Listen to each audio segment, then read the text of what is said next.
नारायणात् ब्रह्मा जायते नारायणात् रुद्रो जायते नारायणादिन्द्रो जायते नारायणात् प्रजापतयः प्रजायन्ते नारायणादेव समुत्पद्यन्ते नारायणात् प्रवर्तन्ते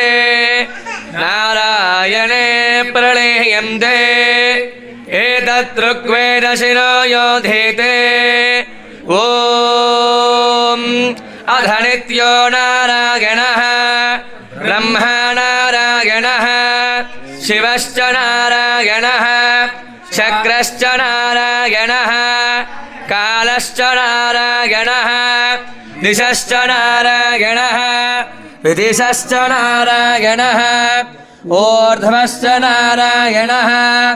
अधश्च नारायणः अन्तर्बहिश्च नारायणः नारायण एवेदगं सर्वं यद्भूतं यच्च भव्यो निष्कलङ्को निरञ्जनो निर्विकल्पो निराख्यातः शुद्धो देवयेको नारायणः न द्वितीयोऽस्ति कश्चित् एवं वेद स विष्णुरेव भवति स विष्णुरेव भवति यजुर्वेद शिरो